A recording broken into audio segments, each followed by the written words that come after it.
ነገር ሰርቷል። ልጁ ከወጣ በኋላ ራሱ ሁሉም ነገሩ ያስታውቃል። ደግሞ በዛ ላይ ደግሞ እንዲቀበርም አልተደረገም።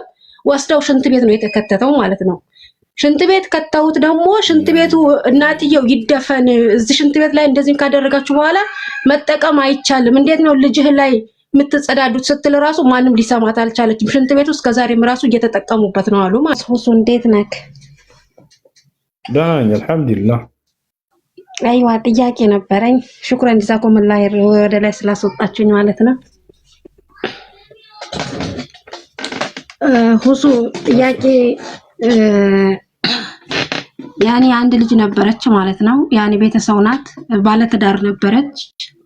ከዛ በመዋቅም ባለመዋቅም ሆኖ ያኔ ቤተሰብ ሳትናገርም ልጅ 8 ወሩ ነው ማለት ነው። ከዛ 8 ወሩ ነው ለቤተሰቡም አልተናገረችም።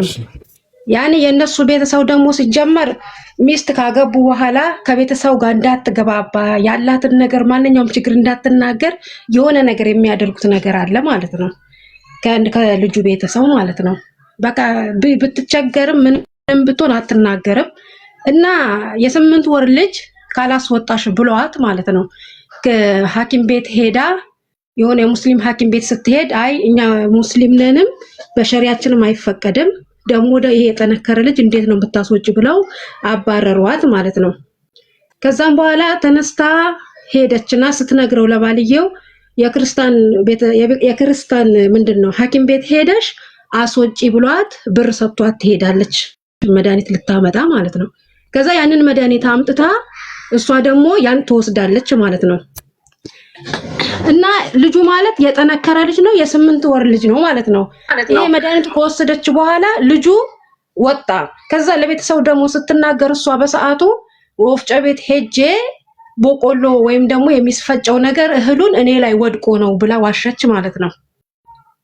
ያኔ ድጋሚ እንኳን ልጅ ወልደዋል። ገብቷል። ያ ልጅ ራሱ ካስወጡት በኋላ አንድ ልጅ ወልደዋል። ይሄ ሁሉም ታሪክ ደግሞ እኛ አናቅም ማለት ነው። ከዛ እንደዛ ብላ አሁን በተጣሉ ሰዓት ይሄንን ወሬ አወጣችሁና ተናገረች። ይሄንን ነገርስ እንዴት ነው የሚሆነው? አሁን ጥልናቸው በጣም ተጣልተው ነው ያሉት። እንዴት ነው የሚሆነው? እሷስ አልፈልገውም ብትል ያኔ መፋታት ይችላሉ። እሷስ ምንድነው የልጁን ምንድነው ያለባት? ያኔ ሐቁን ምንድነው ማድረግ የምትችለው? ኢንሻአላህ ይሄንን ነገር እስኪ ንገረኝ። ከዚህም በፊት ገብቻ ለግሩፕ ላይ አቡስ ሰው ነበር ለማውጣት ወደ ላይ አልቻልኩኝም ማለት ነው። ኢንሻአላህ እስኪ አብራራለኝ። እሺ የ8 ወር የደረሰ ልጅ አስወርዳለች ገድላለች እያልሽ ነው? አዎ 8 ወር ነው ማለት 8 ወር ነው። ሁሉም ነገር ሰርቷል። ልጁ ከወጣ በኋላ ራሱ ሁሉም ነገሩ ያስታውቃል። ደግሞ በዛ ላይ ደግሞ እንዲቀበርም አልተደረገም። ወስደው ሽንት ቤት ነው የተከተተው ማለት ነው። ሽንት ቤት ከተውት ደግሞ ሽንት ቤቱ እናትየው ይደፈን እዚህ ሽንት ቤት ላይ እንደዚህ ካደረጋችሁ በኋላ መጠቀም አይቻልም። እንዴት ነው ልጅህ ላይ የምትጸዳዱት ስትል ራሱ ማንም ሊሰማት አልቻለችም። ሽንት ቤቱ እስከዛሬም ራሱ እየተጠቀሙበት ነው አሉ ማለት ነው። ሽንት ቤቱን ራሱ ልጁ የከተተበት እሷ ያንን መድኃኒት በፈቃደኝነት የተጠቀመችው እሷ አስገድዶኝ ነው አለች እሷ ማለት ነው። እንዳልኩም ለቤተሰብ እንዳትናገር አይዋ እንደው የሙስሊም እንኳን ሐኪም ቤት ስትሄድ እዛ ክርስቲያን ቦታ ሄደሽ አስወጪ ብሎ ብር ሰጣት ማለት ነው። እሷ እንዳልኩህም ልጅ አሁን እዛ ቤት የገቡ ሴቶች ለቤተሰቦቻቸው ችግር አይናገሩ። ልክ እንደፈዘዘ ሰው ነው የሚሆኑት ማለት ነው። አሁን እቺ ልጅ አረብ ሀገር ላይ መጣ ነው ከዛ ሲጋጩ ነው ይሄንን ነገር ራሱ ያወጣችው የተናገረችው ማለት ነው። አሁን ብዙ ቦታ ጠብ ደርሰዋል ማለት ነው። እሺ ለማንኛውም አይዋ ይሄ ልጅ ነገር ይኸውልሽ እንትን ብሏል። ልጁን ገድለዋል። ነፍስን ያጠፉት ነገ የውመል ቂያማ በጣም ከባድ ቅጣት አለባቸው። ግን እነዚህ ሰዎች ተውበት ያድርጉ ወደ አላህ ሱብሓነሁ ወተዓላ። እሷ ፈቃደኛ ከሆነች ያንን ነገር ያደረገችው ከፋራ አለባት። 2 ወር በተከታታይ ያለምንም ማቋረጥ መጸው። ያም ማድረግ ካልቻለች ለ60 ድሃዎች መመገብ፣ ይሄን ማድረግ ይጠበቅባታል። ምክንያቱም ነፍስ ከተዘራ በኋላ ጽንስን ያስወረደ ሰው ይሄ ቅጣት አለበት። ነፍስ ሳይዘራ በፊት ቢሆን እሱም አይፈቀድም። ያን ያደረገ ሰው ከፋራ የለበትም፣ ቅጣት የለበትም። ግን ኢስቲግፋር ያደርጋል፣ ተውበት ያደርጋል ወደ አላህ ሱብሓነሁ ወተዓላ ከዚያ ከወንጀል። እንደ አጠቃላይ ነፍስ ከተዘራበት በኋላ የደረሰ ልጅ መግደል በጣም ከባድ ኃጢአት ነው በኢስላም። አላህ በቁርአን ላይ ወላ ተቅቱሉ አውላደኩም ኸሽየተ ኢምላቅ ብሏል። ልጆቻችሁን ድህነትን ፈርታችሁ አትግደሉ ብሎ ተናግሯል። በምንም አይነት መንገድ በምንም አይነት ምክንያት ልጆችን መግደል አይቻልም፣ አይፈቀድም። ከታላላቅ ወንጀል ነው እሱ።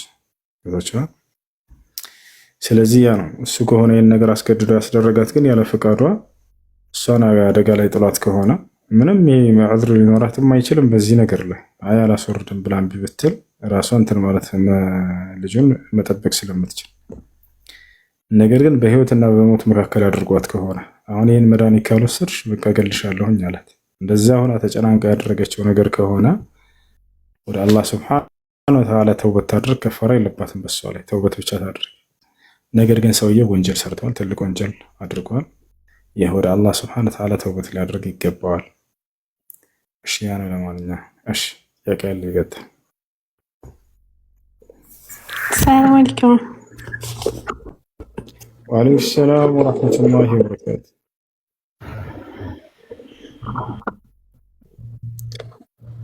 የኔ ጥያቄ በካልሲ ላይ የሚደረገው ውዱ እግርን በመታጠብ ፋንታ ከላይ ያበስ የሚደረገው በአረበኛ ስሙ ጠፋብኝ። እሱን ካረግን በኋላ ጫማ ብንለብስ ውዱ ይፈርሳል? አይፈርስም። አልመስህ ዐለ ልኹፈይን በኹፍ ላይ በመልበስ ልክ ውዱ በቀጣይ በምታደርጉ ጊዜ ውዱ ከፈረሰ በተለያዩ ምክንያቶች ውዱ ጠፍቶባችሁ ከሆነ እንደገና ውዱ ስታደርግ ጊዜ በካልሲሽ ላይ በማበስ ውዱ ማድረግ ትችላለሽ። ካልሲውን እንደገና ማድረግ አይጠበቅብሽ። እሺ ሌላኛው ጥያቄ ደግሞ ውዱን ማበላለጥ፣ ለምሳሌ አንዱን እጅን 2 ጊዜ ባረገው አንዱን 3 እንደዚህ ይቻላል? እሱ የተጠላ ነው፣ መክሩህ ነው። ነገር ግን እንደ ሐራም አይቆጠርም። ያንን ማድረግ ተገቢ አይደለም። ነብያችን ሰለላሁ ዐለይሂ ወሰለም አንዳንድ ጊዜ ከጀመሩ በአንዳንድ ጊዜ ነበር የሚጨርሱት። 2 ከጀመሩ በ2 ይጨርሳሉ። 3 ከጀመሩ በ3 ነው የሚጨርሱት። አንዳንድ ጊዜ ማድረግ ትችላላችሁ።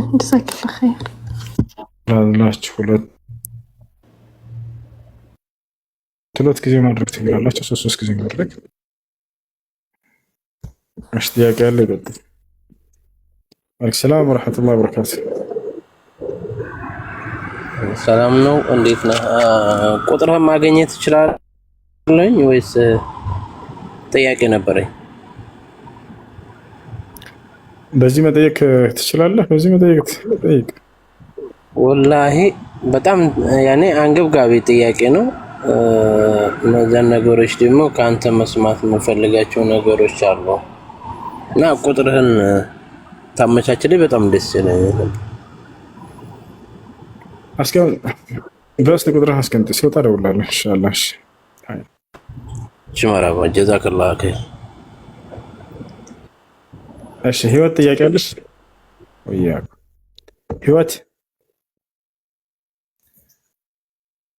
ህይወት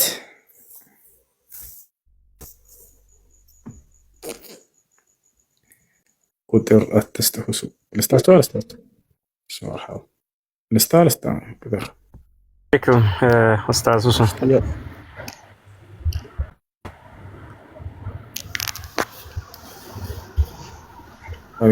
ጥያቄህን ያለህ አይሽ ሁላችሁ ሰላም አለይኩም ብያለሁኝ። ይሰማል? ድምጼ ይሰማል?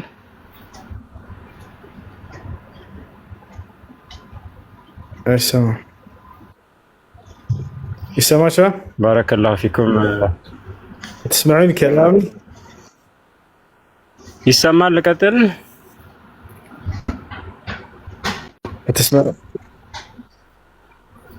تسمعين كلامي؟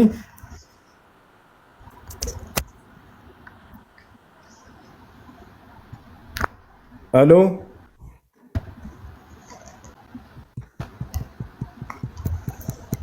እሱ እየሰማኝ አይደል?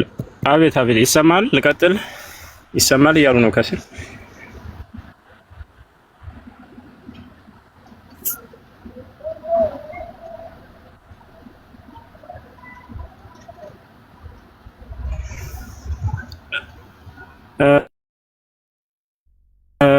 ባረከላሁ ፊኩም ጀዛኩሙላሁ ኸይር። መልእክቱ ኢንሻአላህ ኡስታዝ እሱ እየሰማኝ ከሆነ ልቀጥል ይመስለኛል። تسمعني كلامي؟